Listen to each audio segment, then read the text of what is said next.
Hello student, last video में आपने देखा था कि आइडेंटिटीज क्या होती हैं और उनको बैलेंस करने का क्या तरीका होता है। रेंडमली कुछ वैल्यूज लेकर हम चेक कर सकते हैं कि आइडेंटिटीज कैसे वर्क करती है। अब इस लेक्चर में आप ये जानेंगे कि हम आइडेंटिटीज का यूज करके किसी एक्सप्रेशन को कैसे फैक्टराइज कर सकते हैं। सबसे पहले फैक्टराइजेशन का मतलब आपको समझना है। देखिए, मैं कोई नंबर लिखता हूं, मान लीजिए 36। अगर मुझे इसको फैक्टराइज करना है, ध्यान से सुने, मैं प्राइम फैक्टर्स की बात नहीं कर रहा हूं। नॉर्मली हम एक फैक्टराइजेशन की प्रोसेस को समझते हैं। इसको इस तरह से लिखें कि ये दो नंबर्स के प्रोडक्ट फॉर्म में आ जाए। सपोज मैंने लिखा 6 6 जा 36, तो ये क्या होगा, ये दोनों इसके फैक्टर्स हो गए। हो सकता है मैं इसको इस तरह से लिखूं 3 into 12, तो ये भी प्रोडक्ट फॉर्म में है, ये दोनों इसके फैक्टर्स हो गए। हो सकता है मैं 4 into 9 लिखूं, ये दोनों भी इसके फैक्टर्स हो गए। तो कई तरह से इसको लिखा जा सकता है, बट आइडेंटिटीज के केस में क्या होगा, एक यूनिक तरीका होगा। या हो सकता है कोई स्पेशल केस हो, वो अलग बात है। तो हम किसी आइडेंटिटी का यूज कर किसी एक्सप्रेशन को फैक्टराइज करेंगे। इसके रिलेवेंट मैं कुछ एग्जांपल्स आपको दे रहा हूं। आई होप आपको सारे कंसेप्ट क्लियर हो जाएंगे।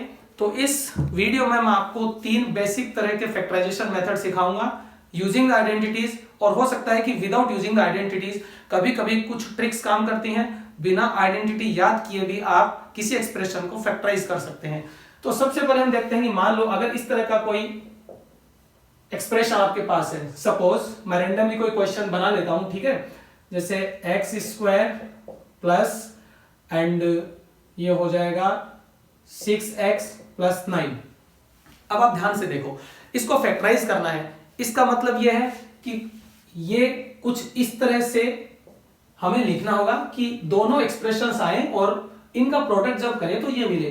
तो इसकी डिग्री क्या है, 2 है। डिग्री देखिए क्या होता है कि हो सकता है 7th क्लास में आपका डिग्री का नहीं पता हो, जो हाईएस्ट पावर होती है उसको डिग्री कहते हैं। तो इस डिग्री के अकॉर्डिंग यहां पर हम इसको फैक्टराइज करेंगे।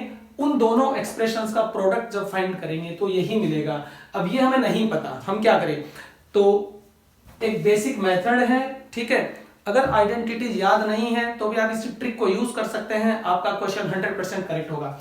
सबसे पहले इस नंबर को चेक कीजिए, 9। क्या ये परफेक्ट स्क्वायर है? यस, ये 3 का स्क्वायर है। तो आप इसको कैसे लिखेंगे, पहले x को आप स्क्वायर फॉर्म में लिखेंगे, क्योंकि एक्स स्क्वायर भी एक परफेक्ट स्क्वायर है x का, ठीक है। देन लास्ट टर्म को आप क्या मेंशन करेंगे, 3 स्क्वायर। ओके, अब यहां पर आपको 2 लगाना है। क्यों लगाना है मैं बाद में बताऊंगा आपको। इस x को साथ में लिख देना है और इस 3 को भी साथ में इस तरह से मेंशन करना है। यानी दोनों वैल्यूज यहां पर आएंगी और एक 2 लगेगा और प्लस का साइन लगेगा, बिकॉज यहां पे ऑलरेडी प्लस मेंशन है।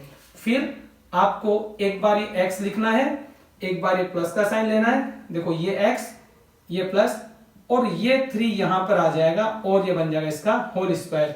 आई थिंक कुछ स्टूडेंट्स को समझ में आ गया होगा कि मैंने ये 2 यहां क्यों कंसीडर किया था। अब फाइनली आप क्या करेंगे, स्क्वायर का मतलब होता है किसी भी क्वांटिटी को अपने आप से 2 बार मल्टीप्लाई कर देना। तो ये x + 3 और x + 3। अब देखिए इसके पीछे का मैं आपको लॉजिक बताता हूं कि 2 हमें क्यों लेना है। जब भी इस तरह का कोई परफेक्ट स्क्वायर आए, फर्स्ट और लास्ट नंबर, तो आप 2 ही रखेंगे, बिकॉज a + b जो है उसका होल स्क्वायर होता है a² + 2ab + b²। तो ये 2 आपको ऑलवेज मिलेगा आइडेंटिटी में। देखिए a + b का होल स्क्वायर, ठीक है, a और b। तो इस तरह से आप इस टाइप के आइडेंटिटीज को इजीली सॉल्व कर सकते हैं। ये हो गया फैक्टराइजेशन। तो अल्टीमेटली हम क्या कहेंगे, इन दोनों को मल्टीप्लाई करेंगे तो हमें ये एक्सप्रेशन मिलेगा, ठीक है। चलिए एक दूसरा मेथड देखते हैं। हो सकता है उसमें फर्स्ट और लास्ट में जो नंबर थे वो परफेक्ट स्क्वायर ना हो। तो पहले वाले एग्जांपल को आपको ध्यान में रखना है। मान लो इस तरह का कोई वैल्यूज आए, x² + 7x + 12। ध्यान से देखिए, ये x² यानी x का होल स्क्वायर है, बट ये 12 किसी एक नेचुरल नंबर या इंटीजर का स्क्वायर नहीं होगा, तो परफेक्ट स्क्वायर नहीं है। अब इस केस में क्या करेंगे, तो आपको सबसे पहले देखना है x² के साथ जो उसका प्रोडक्ट है वो क्या है। कुछ भी नहीं है तो 1, क्योंकि 1 एक हिडन फैक्टर होता है, राइट। तो आप क्या करेंगे, 12 1 जा 12, एक नंबर यहाँ पे मेंशन कर लें, अपने माइंड में इसको सेट कर लें। अब 12 के आपको फैक्टर्स पता करने हैं, ठीक है, इस तरह से कि उनका जब सम करें आप तो 7 आए। चलिए 12 को आप लिख सकते हैं 2 6 जा, ओके, बट 2 और 6 का सम 7 नहीं होगा। अच्छा, और कोई तरीका होगा, 3 4 जा, देखो 3 और 4 का सम 7 होता है, तो आपको दो वैल्यूज मिल गई। अब आप क्या करेंगे, सिंपली इस 1 को मेंशन करने की कोई जरूरत नहीं है, फर्स्ट और लास्ट टर्म आपको एज इट इज रखनी है और इस 7x को स्प्लिट कर देना है 3x प्लस 4x। इसको कहते हैं मिडिल टर्म स्प्लिटिंग मेथड। मैं यहां पे मेंशन कर देता हूं, इस मेथड का नाम है मिडिल टर्म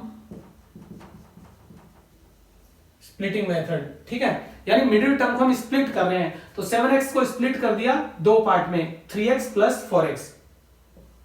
ये देखो दो पार्ट में स्प्लिट कर दिया, इसलिए इसका नाम हुआ मिडिल टर्म स्प्लिटिंग। अब ये काफी सिंपल हो जाता है, यहां दोनों से आपको कॉमन लेना है x, यहां बचेगा x और यहां प्लस 3। सिंपली इन दोनों से 3 कॉमन निकलेगा, ठीक है, सॉरी 4 कॉमन निकलेगा और जो क्वोशंट बचेगा वो x प्लस 3। देखो कॉमन लेने का एक्चुअल मतलब होता है हाईएस्ट कॉमन फैक्टर लेना, यानी HCF लेना। तो 4 और 4 दोनों में एग्जिस्ट कर रहा है, इसलिए 4 कॉमन लेने पर x बचेगा और इसको 4 से डिवाइड करने पर 3 बचेगा। अगर इस प्रोसेस में दोनों ब्रैकेट के अंदर एक्सप्रेशन सेम आ रहा है तो आपका ये प्रोसीजर बिल्कुल सही है।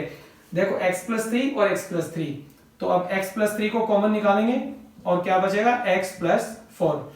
तो आपने देखा इस तरह से हमने इस एक्सप्रेशन को फैक्टराइज कर दिया। अल्टीमेटली हम ये कहेंगे अगर x प्लस 3 को मल्टीप्लाई किया जाए x प्लस 4 से तो ये एक्सप्रेशन निकल कर आता है जो हमने पहले लिखा था। इस तरह से आप इन आइडेंटिटीज को फैक्टराइज कर सकते हैं। ओके स्टूडेंट, आई होप ये कंसेप्ट आपको समझ में आया होगा। वीडियो को अपने फ्रेंड्स के साथ जरूर शेयर करें। मिलेंगे एक नई वीडियो में कुछ और मजेदार कंसेप्ट के साथ, तब तक के लिए हैव अ गुड डे।